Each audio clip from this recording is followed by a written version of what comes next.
여러분 만나서 반갑습니다. 말씀드린 대로 오늘부터 리처드 포스트의 영적 성장을 위한 제자 훈련이라는 책을 교재로 삼고 중심 교재로 삼고 다양한 분야의 그 영성 훈련에 대해서 함께 살펴보는 그런 시간을 가지려고 합니다. 리처드 포스트는 우리 시대의 대표적인 개신교 쪽에는 그 영성신학을 하시는 분들이 그렇게 유명한 분들이 많지 않은데 이분은 대표적인 개신교 영성학자로서 미국의 여러 대학에서 성서신학, 조직신학, 영성신학을 강의한 그런 교수입니다. 그리고 국제적인 영적 쇄신 운동인 네로 바레 운동의 창시자이기도 합니다. 한국에도 여러 번 방문하셔서 한국교회 지도자들과 특히 이동원 목사님, 지구촌교회 이동원 목사님이 아마 그쪽에 대표셨던 것 같아요. 그런 지도자분들과 더불어서 이 네로바레 집회와 세미나를 여러 차례 하셨던 그런 분이기도 합니다. 그의 대표적인 저서로는 우리가 텍스트로 삼은 영적 성장을 위한 제자 훈련, 또 기도, 돈, 섹스, 권력, 신앙 고전 52선, 생수의 강, 영성을 살다 등 매우 그 세계적인 베스트셀러들이 참 많이 있습니다. 리처드 포스트는 그 영성의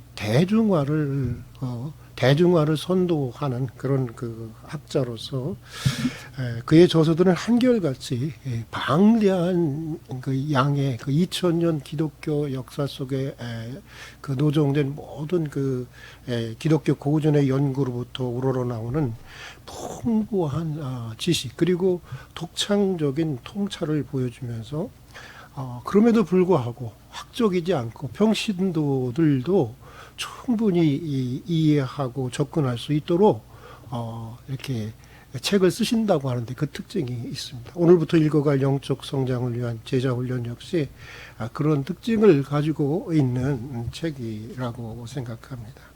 이 책은 1978년에 출판되었습니다. 굉장히 오랜 시간이 지났죠. 아마 세계적으로 그의 명성이 알려지게 된 첫 번째 책이 아니었나 이런 생각이 들고요. 원래의 제목은 훈련의 축제, Celebration of Discipline 이라고 되어 있습니다. 훈련하면 왠지 우리는 좀 고단하고 힘들고 뭔가 짐이 부과되는 것 같처럼 여겨지는데 이분은 오히려 훈련을 축제로 생각하면서 글을 쓰셨던 것 같고요. 그리고 부제로는 영적 성장으로 가는 길, The Path to Spiritual Growth라고 하는 부제가 붙어 있습니다. 저자는 그 첫 장에서 그 영성 훈련이라고 하는 것이 어떤 특징을 가지고 있는지, 어떤 성격을 가지고 있는지를 설명해 주고 있고, 이어서 내면 훈련으로 묵상, 기도, 금식, 공부 훈련, 그리고 외면 훈련으로는 단순화, 고독, 순종, 섬김 훈련, 그리고 공동 훈련으로는 고백, 예배, 인도, 경축 훈련을 이 차례로 이렇게 소개해 주고 있습니다. 이 책은 출판된 그의 미국 출판협회에서 올해의 그 책으로 선정된 책이기도 합니다. 자, 개요는 이 정도로 하고 이제 그 영성 훈련의 특징을 다루는 첫 장을 읽어나가면서 영성 훈련의 성격과 그 특징이 무엇인지를 잠깐 살펴보도록 하겠습니다. 이 저자 리처드 포스트는 1장의 제목을 보여드린지 모르겠지만 이렇게 적어 놓고 있습니다. 성령의 훈련, 해방으로 통하는 문, 이렇게 쓰고 있는 것을 보게 됩니다. 참 낯선 말이죠. 어떻게 보면 성령의 훈련? 여러분 혹시 이런 말씀 들어본 적이 있습니까? 뭐 경건의 훈련이라든지 영성 훈련이라고 하는 말에 익숙한 우리에게는 이 성령의 훈련이라고 하는 말이 굉장히 낯선 말임에 틀림없는 것 같습니다. 아마도 제가 생각하기에는 저자의 책을 쭉 읽어보니까 아마도 저자가 이게 성령의 훈련이라고 한 것은 영성 훈련이 보통 많은 사람들이 오해하고 있는 것 같아요. 어떤 오해를 하고 있냐면 동양 종교들이 하는 어떤 인간의 어떤 그 수련이라든가 인간의 어떤 그 수양을 통해서 스스로의 힘으로 완성되어 간다고 하는 이 동양 종교의 그 훈련이나 이 수련들 이런 것과 이 기독교 영성 훈련은 매우 다르다고 하는 것을 말씀해 주기 위해서 이런 말을 쓴 것이 아닌가 그런 생각이 듭니다. 기독교 영성 훈련은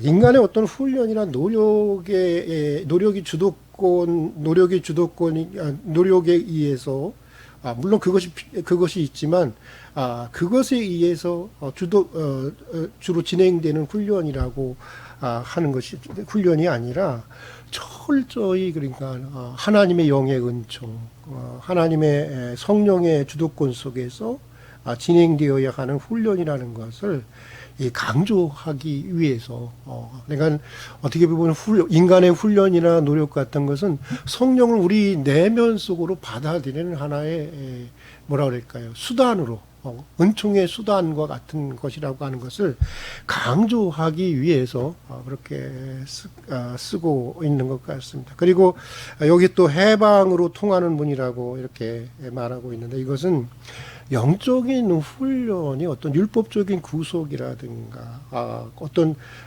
고역을 위한 훈련이 아니라 죄와 죽음과 어둠의 세력으로부터 진리와 선과 진리와 또 생명과 또 이렇게 하나님에게로 이 자유케 되고 사실은 해방되어지는 이 훈련이라고 하는 사실을 강조하기 위해서 이렇게 첫 장에 이렇게 쓴 것 같습니다. 형식적으로는 무거운 짐이 부과되는 것 같지만 영성 훈련이라고 하는 것이 형식적으로는 무거운 짐이 부과되는 것 같지만 내용적으로는 오히려 하면 할수록 삶이 가벼워지고 인생이 쉬워지고 쉼이 있는 안식이 있는 평화가 있는 그런 훈련이라고 하는 것을 얘기하고 있다고 보여집니다. 저는 이렇게 해방으로 통하는 문이라고 하는 그 리처드 포스트의 이 제목을 읽으면서 문득 예수님의 그 말씀이 떠올랐습니다. 수고하고 무거운 짐진 자들아 다 내게로 오라. 내가 너희를 쉬게 하리라. 나는 마음이 온유하고 겸손하니 나의 멍에를 메고 내게 배우라. 그리하면 너희 마음이 쉼을 얻으리니 내 멍에는 씻고 가벼움이니라 하는 이 주님의 말씀이 떠올랐습니다.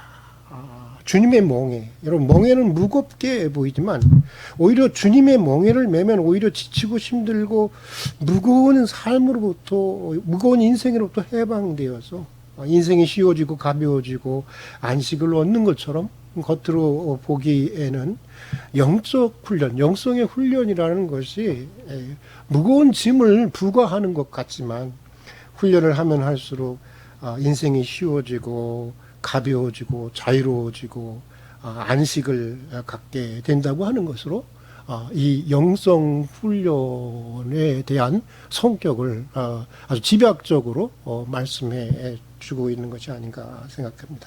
자, 그럼 본격적으로 한번 시작해 볼까요?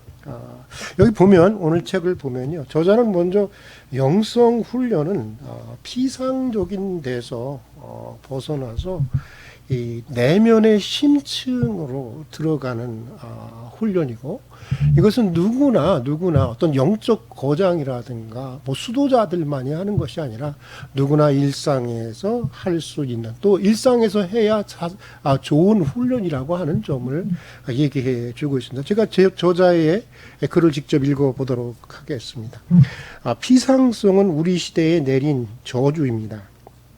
영적인 삶에 대한 그 고전적 훈련들은 표면적 생활에서 벗어나 깊은 곳으로 들어가라고 우리에게 명령을 합니다. 영적인 삶에 대한 고전적 훈련들은 영혼 깊숙한 동굴을 답사하라고 명령합니다. 그들은 텅 빈 세상에 대답을 주라고 우리를 재촉합니다. 훈련은 영적인 거인들이나 하는 것이므로 우리는 할래야 할 수 없다고 여긴다든지, 훈련은 시간을 완전히 기도와 명상에 바치는 은자들이나 하는 일이라고 여겨져서는 안 됩니다. 결코 그렇지 않습니다. 하나님께서는 보통 사람들이 영성 생활의 훈련을 받기를 원하십니다. 즉 직장이 있는 사람들, 아이를 보는 사람들, 설거지를 하고 잔디를 깎아야 하는 사람들 말입니다. 사실 훈련은 보통 일상생활 중에 실천되는 것이 가장 좋습니다.